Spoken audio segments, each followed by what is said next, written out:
There's a quarterback controversy in Norman. Okay, maybe that's a little clickbaity way to lead into this installment of Quick Slants, but there is a controversy, not in the sense that there is debate over who should start for Oklahoma, but in the sense that there is question as to who will start this weekend, or rather this Friday, against TCU for the Sooners, given Dillon Gabriel's injury situation. I am Parker Thune. That is Jesse Crittenden. Whether you're a regular tuning into this video series or this is your first time watching, we appreciate you being along for the ride with us. Hit that subscribe button if you haven't already, because we got you covered top to bottom on all things OU here at OU Insider. But as we unpack another Brent Venables press conference, the earliest one of the year, we got this one on Monday. And it makes sense with this being an accelerated week, Jesse, as the Sooners prepare for a Black Friday 11 a.m. kick against TCU. One of the first things Venables came out and said in his press conference today is that there's some internal optimism that Dillon Gabriel and Jalil Farouk, for that matter, might play this Friday. With Dillon and Jalil, I feel like both those guys will, if they continue to progress throughout the week, that they'll be available this weekend. So, all right, Jesse, you buy that? Is it gamesmanship from the Sooners head coach? Because we all saw the play on Saturday. We all know how OU operates with regard to the concussion protocol and how scrupulous they are about making sure their athletes check every single box along the way. They're not going to rush Dillon Gabriel back. That's not the MO. So I think it's feasible that he's back in uniform, back in pads, back leading the Sooners offense on a 6-day week. I liked the joke from Gabe Eichert and Teddy Lehman on the Oklahoma breakdown about how maybe the BYU field was so soft that when Dillon Gabriel's head hit the floor, it didn't hurt. It didn't have as big of an impact as much as it normally would have. Parker, remind me, did Brent express optimism about Dillon before the Texas game last year after he suffered? Did he express optimism like this? He did not answer questions about Dillon Gabriel's availability. That's so to me, you would think, he said after the game on Saturday that he expected Dillon Gabriel to recover pretty quickly. And then today he didn't say anything definitive, but he did seem pretty optimistic that Dillon Gabriel will be back. Now, like you just said, I think not only conventional wisdom about potential concussions, which it should be noted that that Brent Venables has not specifically used the word concussion. We can infer that that's what it is, but that he has not used that specifically. He has said upper body injury, but we can, with conventional wisdom and how OU treats concussions, this does seem like bad timing for a short week. It seems like it usually takes a week or more. But Brent Venables has also been awfully optimistic. I think Dillon Gabriel is going to get some practice reps like normal this week with the first team. So it should be interesting because it could be one of those things we really don't know until right before game time. So, but it is an interesting thing to watch. What do you think the difference is between how this offense operates this Friday with Gabriel at the helm versus Arnold at the helm? I think the main thing that you saw stand up, outside of garbage time, we really haven't seen Jackson Arnold in too many meaningful reps this year until that BYU game. I think the thing that immediately stands out is the quarterback run game. This offense relied a lot more on quarterback design runs specifically, not just RPOs, but quarterback design runs. Dillon Gabriel ran the ball 4 times in the first half against BYU. Jackson Arnold ran the ball 8 times in the second half. And Jeff Lebby mentioned it as much in his post-game interview that they were going to rely a little bit more on quarterback runs. Now, I do think part of that is the product of losing your starting quarterback at halftime and having to adjust on the fly. It could be a little different if Jackson Arnold was the guy and they have days instead of minutes to prepare for that. But I do think it's pretty clear they like when Jackson Arnold runs the ball. I think if he were to get significant snaps or start on Friday, I think you'd see a lot more quarterback design runs. And I think you'd see the offense rely more heavily on the running game in general. Now, I made the joke about a quarterback controversy. That's not really brewing, at least not seriously. But there is one position where there actually might be a little controversy after this Saturday, because Tyler Guyton, who's getting buzz as a potential first-round NFL draft pick this April, was healthy, was in uniform, traveled with the team to BYU, and yet he did not play. Brent Venables' rationale as to why Guyton did not play was quite interesting. Take a listen. How close was Tyler Guyton to being available, and do you expect to have him back this week? Yeah, I think he was back. Jake just did a great job, so there's something to that too. Jake's done a really good job and made the most of his opportunities, so I think it's more about Jake than it was about Tyler, but he's available. Now, what do you draw from that, Jesse? Obviously, we know Jake Sexton is no scrub, right? He made a start last year in the Cheez-It Bowl as a true freshman, albeit in the stead of Anton Harrison, who had opted out to prepare for the NFL draft process. But we know Jacob Sexton's a good football player. To replace Tyler Guyton, again, a guy who has stock as a potential first round, at the very least, an early round NFL draft pick this offseason, to keep him on the bench for an entire football game, if it is as simple as Jake Sexton was just playing really well, Jesse, Jake Sexton must be showing this coaching staff something, not just on the field on Saturdays, but in practice throughout the week. Yeah, and I think what was interesting about what Brent Venables said is the question was, how close was Tyler Guyton to playing on Saturday? He did not.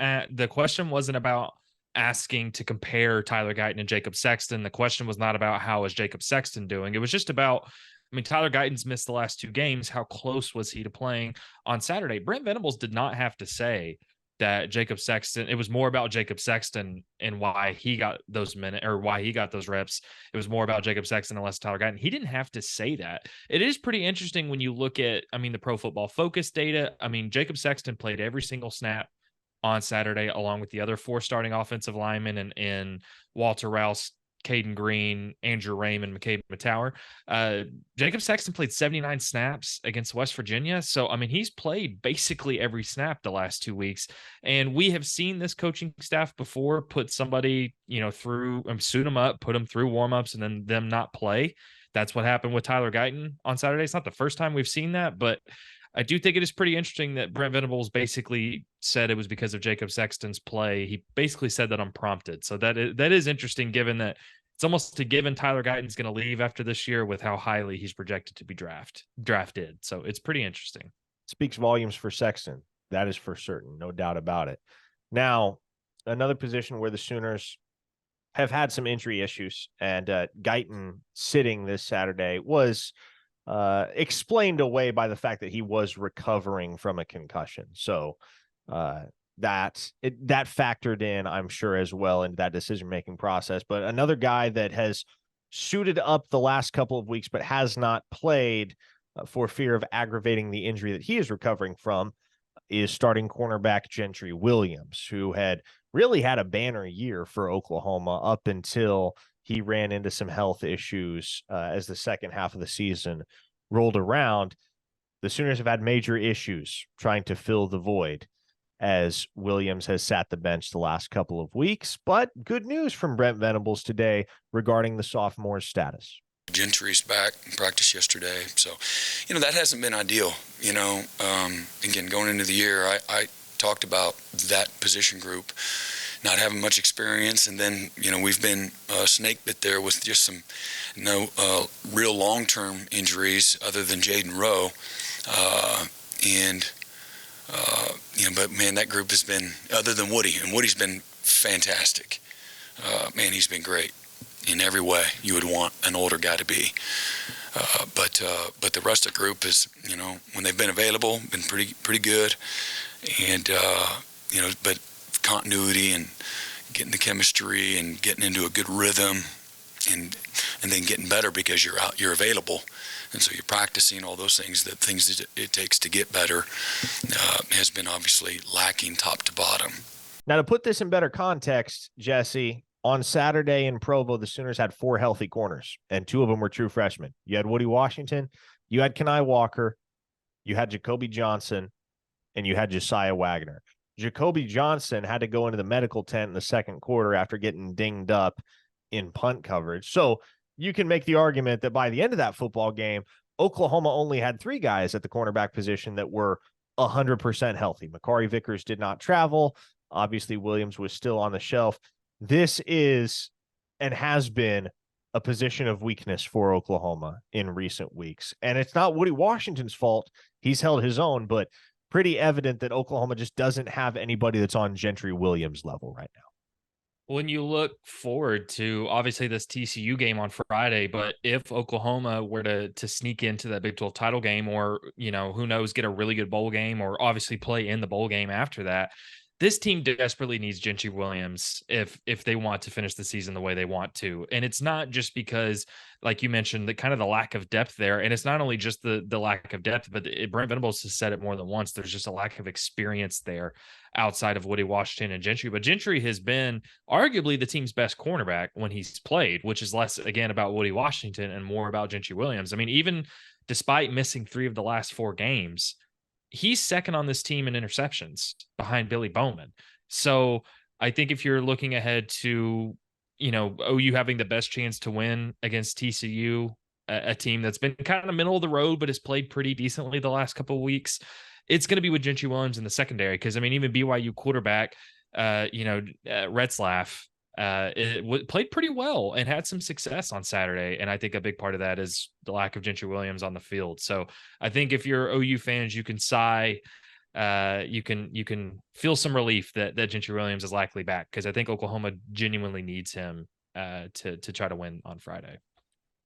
Yeah, that secondary has been at its best, and it's no shock because they were the 2 guys that started the season as the clear-cut first teamers. But that Sooner secondary has been at its best by a mile when Woody Washington is on one side and Gentry Williams is on the other. Now, one position group for the Sooners that has taken some flack, taken some criticism in recent weeks for lack of production, at least in the box score, would be the defensive line. Danny Stutzman had a strip sack on Saturday that helped turn the tide for the Sooners. It was the program's first sack since the UCF game back on October 21st. So it had been a minute since they'd gotten home. However, Brent Venables did say in response to a question about the lack of sacks in his press conference today that the numbers themselves might be a bit misleading. I think overall they were just a little over 30%, sack rate. So some of the, or 30% conversion rate on third downs. And then we had some 4th and 2s and 3s. So sometimes, again, you look at that and they're running the ball. How many times they run the ball on third down? I think there's always a story behind it. I think the easy ones, oh, look, this final stat sheet, there's no sacks. They must suck. Or you just watch the game and figure out, okay, I see, either we're not stopping a run, and next thing you know, it's a lot of 3rd and shorts and a 4th and short, so you're not going to get a lot of 7-step drop. Or maybe it is a team that's committed to run 3-man routes and 7-man protections. And so last I checked, 7 against 4 is hard. And because people do respect things that we do, we're not getting a bunch of 5-on-4 at all, not in true drop back, protection. So there you have it, Jesse. And it's something we've remarked on, the fact that teams have been game planning to account for Oklahoma's pass rush, because it was pretty strong through the first half of the season. They were getting home with regularity. They were creating good pressure, and they've continued to apply that pressure. It just hasn't culminated in sacks for the most part. Yeah, and I mentioned this to you on the radio earlier, but I think this kind of goes a little bit along with the discussion about the disparity in OU's performance between on the road and at home. I mean, think about it. Their last 3 true home games against Iowa State, UCF, and West Virginia, that they had 9 tackles for loss, 13 tackles for loss, 8 tackles for loss, along with 5 sacks. Their last 3 true road games, 3 tackles for loss, 3 tackles for loss, 4 tackles for loss, and 1 sack. I do think this goes along with that disparity. I think Brent Venables is also right to some extent. I think you've seen the last few weeks that opposing offenses are preparing for OU's aggressiveness and their tendency to blitz with extra linemen and getting the ball out quickly. I think you even saw that on Saturday against BYU. I think you saw Retzlaff try to get the ball out quickly. I do think that's part of it, and opposing offenses using OU's defensive aggression against them. But I do think also, you go back and watch the film on Saturday, BYU won the battle up front more often than they didn't. So it's it is an interesting thing. I think the defensive line, almost no question, has progressed more, has progressed from last season. I think consistently top to bottom, it's been better than it was last year. But I think it's a bunch of factors. I think Brent's right. I do think counting stats don't always tell the story, but I also think it was just not a great performance from the Sooners defensive line on Saturday. Now, looking ahead to Friday, you think things have the potential to open up a little bit for that Oklahoma pass rush? Because you think about the 4 opponents: UCF, lean on the run; Kansas, lean on the run; Oklahoma State, same thing. And obviously it was more the same up in Provo on Saturday, where BYU used a lot of the option to gash the Oklahoma defense on the ground. TCU, at least since Josh Hoover took over as the starter, has been far more pass-oriented than run-first in their approach. Yeah, and you look at the stats again. I mean, TCU has given up the 5th most sacks in the Big 12 this season. They've given up 16. And you're right. He's a little bit more of a pocket passer. He's not agile. You have seen TCU rely a little bit more on the passing game. So yeah, I think all of that coupled with being at home, I think you can expect that pass rush to be a little bit more successful. You've seen OU defenses struggle when they're playing against a mobile quarterback. That's really kind of when they've struggled at times this year. They are not going to face that in TCU. I do think OU should have more success defensively as a whole than they did against BYU. That was one of the tougher performances of the season for Oklahoma's defense. I think you can expect them to bounce back. However, TCU is just a more talented, more skilled football team. So it should be, I think this weekend should be, or Friday. I keep saying this weekend. I am not used to this Black Friday game. I'm not used to it. Friday at 11 a.m., another morning kick. This should be an interesting matchup to watch. It'll be a fast week. It'll be a condensed week, but rest assured, despite it all, and despite the holiday, come Thursday, we will have you covered wall to wall on OUinsider.com and on this YouTube channel. You're going to get the Oklahoma Drill podcast. You're going to get the Under the Visor pregame podcast. We're still going to do OU Insider live on Wednesday night to answer all your football and recruiting questions. Plus, all the latest from behind the scenes in the football program over behind the paywall. So you got to sign up for just a few dollars a month at OUinsider.com to get all the scoopage. And trust me, there will be plenty of it, because got a high profile injury or two that the Sooners are going to be dealing with throughout the week as they prepare for this tilt with the Horned Frogs. So with that, again, hit subscribe if you haven't already. For Jesse Crittenden, I am Parker Thune. We will talk next week on another installment of Quick Slants. Take it easy.